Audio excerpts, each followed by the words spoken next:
Hello friends, welcome to easy way to learn English. आपने एक कहावत सुनी होगी, अगर सीधी उंगली से घी ना निकले तो टेढ़ी करके निकाल लो। वैसा ही कुछ पैसिव वॉइस के साथ हुआ है। जैसे कि कोई सेंटेंसेस हैं, जैसे कि एक सेंटेंस मैंने लिया है, she reads a book, a book is red by her, a book is red by हर। मतलब एक किताब उसके द्वारा पढ़ी जाती है। भाई क्यों, why do we need to convert this sentences into passive like this? ऐसे क्यों कन्वर्ट करेंगे इस सेंटेंस को, जबकि ये तो सीधी सीधी उंगली से घी निकल रहा है। मतलब हमें ऐसे ही, इट साउंड्स वेरी गुड, ऐसे ही अच्छा लग रहा है ये सेंटेंस, और इसको ऐसे ही बनना भी चाहिए। क्यों बनाएं इसको पैसिव में जब ये ऐसे ही हमें अच्छा लग रहा है। She sings uh song, book में भी यही सेंटेंस लिखे होते हैं। जब मैंने बहुत सारी बुक्स पढ़नी चाहिए पैसिव वॉइस के ऊपर और बच्चों को पढ़ाना चाहा तो सेम सेंटेंसेस मुझे मिले, तो मेरे दिमाग में ये बात आई कि क्यों इन सेंटेंस को ऐसे बनाया गया है, क्यों पैसिव वॉइस के साथ नाइंसाफ़ी की गई है। तो देखिए, जैसे कि a song is being sung by हर, मतलब गाना उसके द्वारा गाया जा रहा है। क्यों, अगर हम कह दें she is singing a song, तो ये ज़्यादा अच्छा है कि वो टेढ़ी उंगली वाला हिसाब ज़्यादा अच्छा है? नहीं, हम इन सेंटेंसेस को हम पैसिव में नहीं बनाएंगे। पैसिव में बनाने के लिए हमारे पास दूसरे सेंटेंसेस हैं, जिनको कि सिर्फ पैसिव में ही अगर हम बनाएंगे तो वो अच्छे लगेंगे। ये सेंटेंसेस बनाने के, सिखाने के लिए बताए जाते हैं, इसीलिए बच्चे इससे हट जाते हैं कि अरे जब हम इनको इस सिंपल वे में बना सकते हैं तो हम क्यों वो वाला रूल और रेगुलेशंस और स्ट्रक्चर लगाकर पैसिव में बनाएं। उनको तो स्ट्रक्चर भी बहुत ज़्यादा डिफ़िकल्ट लगती है उस टाइम पर, जबकि उसका कोई यूज़ ही नहीं है।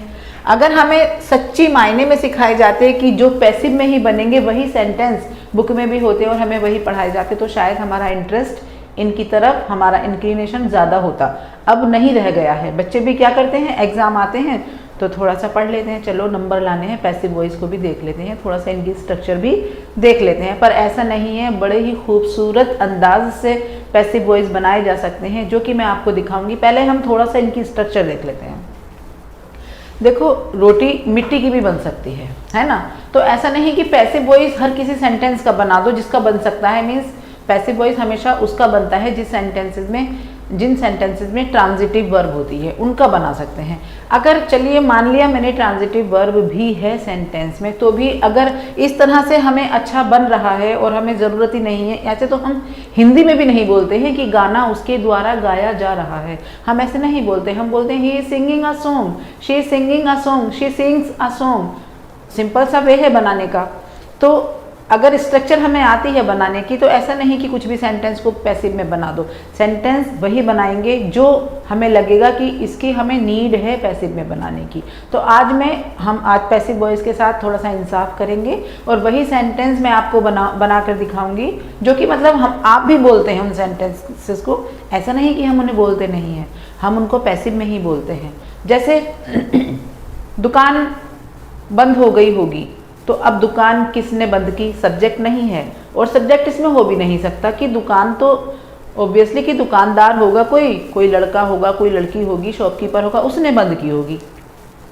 लेकिन उसकी यहाँ पर इतनी इम्पोर्टेंस नहीं है जितनी कि दुकान की, जिस पर वर्क हो रहा है उसकी, जो करता है, जो वर्क कर रहा है, उसकी इतनी वो इतना इम्पोर्टेंट नहीं है यहाँ पर, ठीक है ना? तो शॉप बंद हो गई होगी, should be closed, shop should be close, या क्लोज ये एडजेक्टिव होते हैं, क्लोज भी लगा सकते हैं और क्लोज्ड भी लगा सकते हैं यहाँ पर, ठीक है? तो अभी स्ट्रक्चर देखते हैं। जैसे कि प्रेजेंट इंडेफिनिट में बनाना है, तो प्रेजेंट इंडेफिनिट का रूल है सब्जेक्ट के बाद वर्ब की फर्स्ट फॉर्म में एस या ई एस।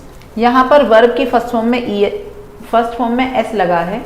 क्यों? क्योंकि सब्जेक्ट सिंगुलर है। वर्ब की फर्स्ट फॉर्म में एस लगा है। शी रीड्स अ बुक, वो एक बुक पढ़ती है। सिंपल सी बात है, वर्ब में एस लगा है या ई एस लगा सकते हैं अगर ज़रूरत होगी। और अगर हम इसका निगेटिव या इंटेरोगेटिव बनाएंगे तो हेल्पिंग वर्ब का यूज़ करना पड़ेगा, डू या डज का, ठीक है? अब पैसिव वॉइस की स्ट्रक्चर देख लेते हैं। इज, एम, आर, जो कि हेल्पिंग वर्ब होती हैं, उनको ही लेंगे। पैसिव वॉइस का एक रूल होता है कि इसमें हेल्पिंग वर्ब ज़रूर लगाते हैं। तो प्रेजेंट की हेल्पिंग वर्ब क्या होती है? इज, एम, आर होती हैं। प्रेजेंट की हेल्पिंग वर्ब क्या होती हैं? इज एम आर, और वर्ब की थर्ड फॉर्म लगा देंगे, बस बन गया पैसिव। तो क्या बनेगा इसका, आ बुक, और सब्जेक्ट का ऑब्जेक्ट बनाएंगे, ऑब्जेक्ट को सब्जेक्ट बना देंगे। सब्जेक्ट पैसिव वॉइस में सब्जेक्ट वर्क ही नहीं करेगा, जो ऑब्जेक्ट बनकर आएगा, जो पहले सब्जेक्ट था वही वर्क करेगा। तो आ बुक इज, रीड की third form read, same spelling, a book is read by her, she का हर हो जाएगा, बन गया पैसिव वॉइस। हालांकि यहाँ पैसिव वॉइस की बिल्कुल भी ज़रूरत नहीं है, ठीक है। कंटिन्यूस में क्या करते हैं, कंटिन्यूस में कंटिन्यूस का मतलब ही होता है आईएनजी। तो रीडिंग हो गया, she is reading a book, same helping verb है इज एम आर, जो कि प्रेजेंट की हेल्पिंग वर्ब है ही। तो एक्टिव में हमने वर्ब में आईएनजी लगाया है, फर्स्ट फॉर्म में एक्टिव बन गया। पैसिव में क्या करेंगे, ये जो वर्ब की फर्स्ट फॉर्म यहाँ पर हमने आईएनजी लगाया था, इस आईएनजी को हम बी में लगाएंगे, B E I N G, being, और सेम शी के साथ इज आ जाएगा, मीन्स बुक भी एक है तो आ बुक के साथ भी इज आ जाएगा, जैसे शी के साथ इज आया है। आ बुक इज बीइंग, रीड की हो जाएगी रेड, ये जो आईएनजी था अब रीड में नहीं आएगा, ये आईएनजी अब बी में आ जाएगा। A book is being red by हर, हो गया पैसिव वॉइस, ठीक है। प्रेजेंट परफेक्ट में क्या करेंगे, शी हैज रीड, सॉरी ये अब रीड नहीं है, ये अब रेड है, she has red a book. तो हैज और वर्ब की थर्ड फॉर्म, एक्टिव की स्ट्रक्चर है, और पैसिव की हो जाएगी, इसमें सिर्फ बीन हमें एक्स्ट्रा लगाना पड़ेगा। हमें क्यों लगाना पड़ेगा, अगर हम ना लगाएं तो बुक वही पढ़ती रह जाएगी, जो एक्टिव में पढ़ रही थी वही बुक अब बुक पढ़ेगी। अब बुक हैज़ रेड हो जाएगा, तो बुक तो कभी नहीं पढ़ सकती ना, बुक तो पढ़ने के लिए होती है, मतलब बुक को तो हम पढ़ेंगे, बुक खुद को थोड़ी पढ़ेगी। तो उसको थोड़ा सा इधर उधर करने के लिए ना, कि अब बुक पढ़ी जाएगी, उसके लिए हमें बीन का यूज़ करना पड़ता है। तो a book has been read by her, हालांकि इनको बनाने की बिल्कुल भी ज़रूरत नहीं थी, क्योंकि ऐसे ही बड़े खूबसूरत लग रहे हैं। अब पैसिव वॉइस में कौन से सेंटेंसेस बनते हैं, मैं वो सेंटेंसेस आपको बताऊंगी। यस, तो पहले हम देखते हैं प्रेजेंट इंडेफिनिट के कुछ passive voice. Wheat is sown in winter, sown का मतलब होता है सो, SOW, सो मीन्स बोना, मतलब मिट्टी में कोई चीज़, कोई बीज या कोई प्लांट बोना। This is the second form of sow. What wheat is sown in winter, अब हम ये थोड़ी कहेंगे कि किसान गेहूं बोते हैं, मतलब गेहूं बोया जाता है, सर्दियों में बोया जाता है, सिंपल सी बात है कि गेहूं सर्दियों में बोया जाता है। पैसिव वॉइस में क्या कहना पड़ेगा, हमें कहना पड़ेगा कि लोग या किसान सर्दियों में गेहूं बोते हैं। तो I think it is not fair with passive voice, it would be fair. Wheat is sown in winter, गेहूं सर्दियों में बोया जाता है। Clothes are hung on the rope, कपड़े रस्सी पर टंगे हुए हैं। अब किसने टांगे हैं, कपड़े रस्सी पर टांगे जाते हैं। अब कौन टांगता है, भाई जो कपड़े धोएगा वही कपड़ों को टांगेगा। लेकिन अगर हम बातचीत में बोलेंगे कि भाई कपड़े कहाँ सुखाते हो, जी रस्सी पर सुखाए जाते हैं कपड़े, है ना, यही तो बोलेंगे ना। ये तो नहीं बोलेंगे नहीं मैं कपड़े रस्सी पर सुखाती हूँ। जैसा सेंटेंस होगा वैसे ही आंसर दिया जाएगा, क्योंकि सेंटेंस में जहाँ तक मैं समझती हूँ सेंटेंस पैसिव में ही होगा। कपड़े कहाँ सुखाते हो, कपड़े कहाँ सुखाए जाते हैं, कपड़े रस्सी पर सुखाए जाते हैं। मोबाइल्स आर सोल्ड हेयर, यहाँ मोबाइल बेचे जाते हैं। क्या बोला जाएगा, जैसे कि बोर्ड लगे होते हैं मोबाइल की शॉप पे कि मोबाइल यहाँ बेचे जाते हैं। तो अब कौन बेचता है, शॉपकीपर ही बेचेगा, मोबाइल वाला ही बेचेगा। Mobiles are sold here, mobile यहाँ बेचे जाते हैं। Laptops are repaired here, laptops यहाँ रिपेयर किए जाते हैं। ऐसे ही होते हैं ना बोर्ड जो बनते हैं, वहीं से मैंने सेंटेंसेस भी लिए हैं, बोर्ड देखकर ही मार्केट में मैंने कुछ सेंटेंसेस लिए हैं।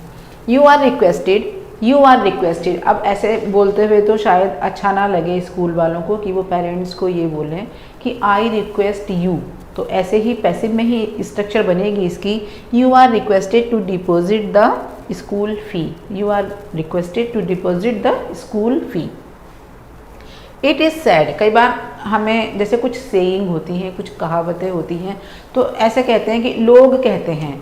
अब थोड़ा सा ऑकवर्ड सा लग रहा है, तो इसको इस वे में हम कह सकते हैं इट इज़ सैड, ऐसा कहा जाता है। इसका मतलब भी वही है, लोग कहते हैं, बस थोड़ा सा अच्छा लग रहा है कि पैसिव वॉइस की ज़रूरत भी पूरी हो रही है बनाने की, और बच्चे सीख भी लेंगे इस तरह से कि उनको लगेगा कि हाँ यहाँ तो पैसिव की ज़रूरत है। It is said that barking dogs seldom bite. ऐसा कहा जाता है कि जो डॉग्स बार्क करते हैं, भौंकते हैं, वो काटते नहीं हैं। सेल्डम का मतलब होता है कभी नहीं या एक आध बार लाइफ में, तो बहुत ही कम, मतलब काटते ही नहीं हैं। ऐसा कहा जाता है कि जो भौंकने वाले डॉग होते हैं वो नहीं काटते हैं। इट इज़ सैड, यहाँ पर जो पैसिव की स्ट्रक्चर है वो ये है, it is sad. It is believed, ऐसा माना जाता है, ऐसा विश्वास किया जाता है या ऐसा यकीन किया जाता है। कौन करता है? हम सब ही करते हैं, मतलब लोग ही करते हैं। ऐसा माना जाता है या ऐसा बिलीव किया जाता है। इट इज़ बिलीव्ड, ये तो आप अपनी बोलचाल में भी यूज़ कर सकते हैं। It is believed, it is said, ठीक है ना। It is considered. It is believed that Rajan's house is haunted.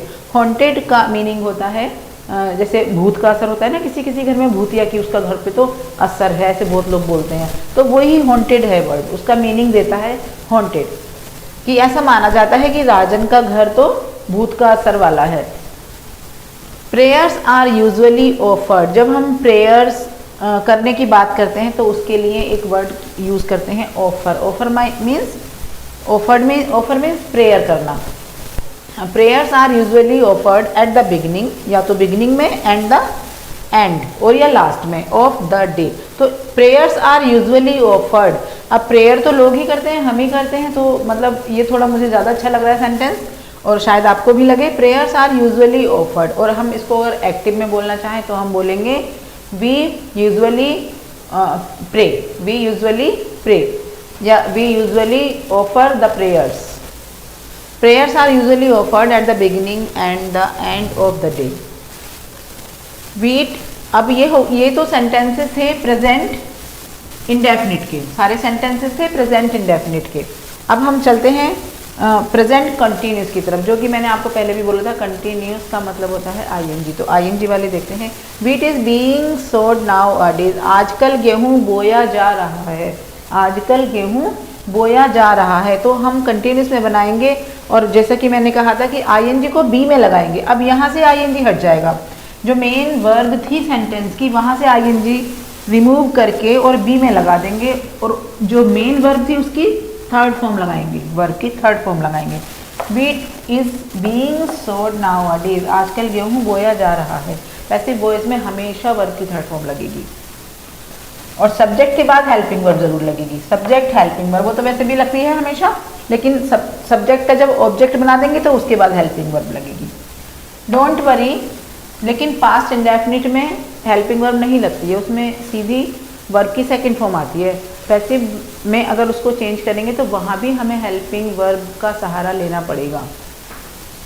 Don't worry your report is being prepared, जैसे कि लोगों को जल्दी होती है कि भाई डॉक्टर साहब हमारी रिपोर्ट बना दीजिए, जल्दी से तैयार कर दीजिए, तो सेम वही सेंटेंस है। डोंट वरी, परेशान मत हो, your report is being prepared, तुम्हारी जो रिपोर्ट है वो तैयार हो रही है। Your report is being prepared. अब डॉक्टर ये थोड़ी बताएगा कि तुम्हारी रिपोर्ट कौन तैयार कर रहा है, वो तो बोलेगा कि हाँ बस तैयार हो रही है। Your report is being prepared. The video is being recorded, video record की जा रही है। The video is being recorded. His interview is being taken, अब बाहर लोग बैठे हैं, किसका इंटरव्यू चल रहा है? उसका इंटरव्यू चल रहा है, किसी का इंटरव्यू लिया जा रहा है। अब पता नहीं इंटरव्यू में कौन कौन लोग बैठे हैं वहाँ पर जो इंटरव्यू ले रहे हैं, ये तो नहीं पता होता है, तो उनके नाम ना लिखकर हम सेंटेंस को ऐसे ही फ्रेम करेंगे। His interview is being taken, लिया जा रहा है। फूड इज़ बीइंग कुक्ड, अगर आपके घर गेस्ट आए हैं और आप उनको रोक रहे हो कि नहीं रुको थोड़ी देर, खाना बन रहा है, तो यही तो बोलेंगे, खाना बन रहा है, आप रुको, खाना खाकर जाना, खाना बन रहा है। अगर मम्मी ही सपोज बात कर रही है तो मम्मी ये थोड़ी कहेंगी मैं खाना बना रही हूँ आप बैठो, ऐसे नहीं कहेंगी। मम्मी कहेंगी आप बैठो, खाना बन रहा है, खाना तैयार हो रहा है। तो फूड इज़ बीइंग कुक्ड। तो these sentences were of present indefinite and present continuous. अब हम लेंगे प्रेजेंट परफेक्ट के कुछ sentences. Junk food has been forbidden in the school canteen, इसकी स्ट्रक्चर क्या है? हम एक्टिव वॉइस में लगाते हैं हैज़ या हैव, और उसके साथ वर्ब की third form, means has have plus verb की थर्ड फॉर्म। पैसिव में हमें सिर्फ इतना करना है, सब्जेक्ट का ऑब्जेक्ट तो बनाना ही होता है, वो तो अंडरस्टूड है, लेकिन हमें सिर्फ बीन को ऐड करना है, क्योंकि अगर हम सब्जेक्ट का ऑब्जेक्ट बनाएंगे, ऑब्जेक्ट का सब्जेक्ट बनाएंगे तो कुछ तो फेरबदल करना ही पड़ेगा। तो वो फेरबदल सिर्फ ये है कि हमें बीन का यूज़ करना है। तो अगर मैं अब मैंने तो वो सेंटेंस लिए हैं जिनमें हमें सब्जेक्ट की ज़रूरत थी ही नहीं, क्योंकि पैसिव वॉइस में वही सेंटेंस बनाने चाहिए जिनकी हमें सब्जेक्ट, जिनमें हमें पता ही नहीं चलता, और पता चलता है तो वो अवॉइडेबल है। ठीक है। Junk food has been forbidden in the school canteen. अब स्कूल की कैंटीन में जंक फूड अलाउड नहीं है, फॉरबिडन किए हुए हैं, फॉरबिडन है वहाँ पर।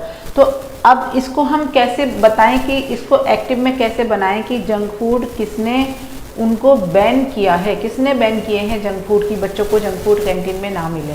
तो नहीं पता हमें, तो हम उसको सेंटेंस को इस वे में बनाएंगे, मीन्स पैसिव वॉइस में बनाएंगे। Second, congrats your project has been accepted. तुम्हारा जो प्रोजेक्ट है वो एक्सेप्टेड हो चुका है, मतलब एक्सेप्ट कर लिया गया है। अब किसने किया? जिस कंपनी में तुम वर्क करते हो उस कंपनी की जो अथॉरिटीज़ हैं उन्होंने किया होगा। तो your project has been accepted, तुम्हारा जो प्रोजेक्ट है एक्सेप्ट हो गया है, congratulations. Okay.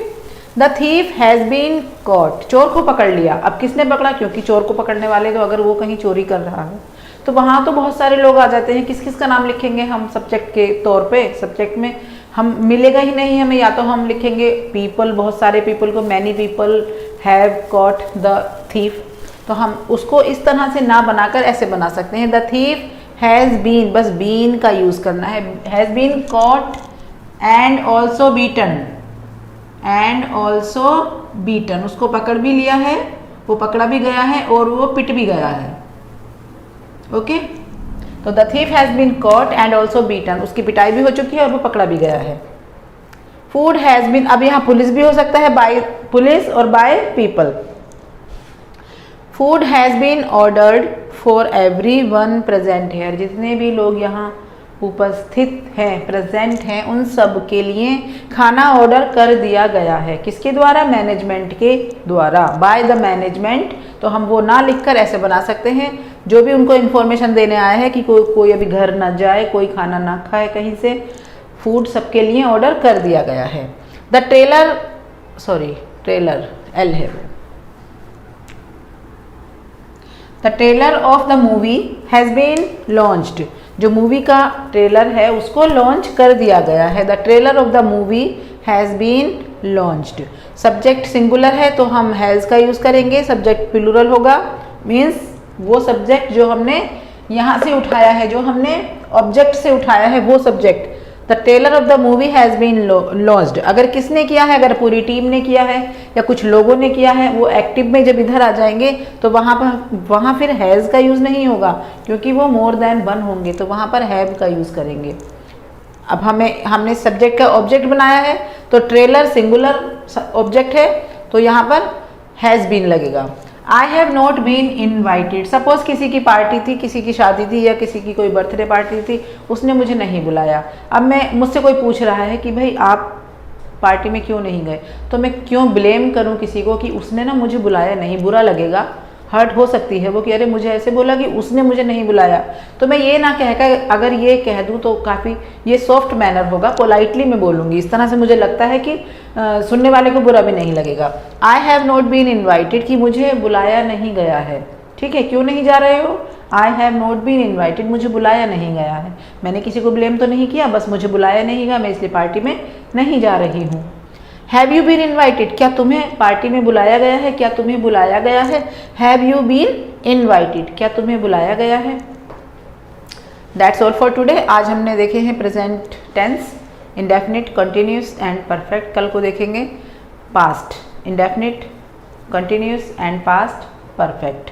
Thank you so much for being with me till the very end, and I hope you understood today's lesson.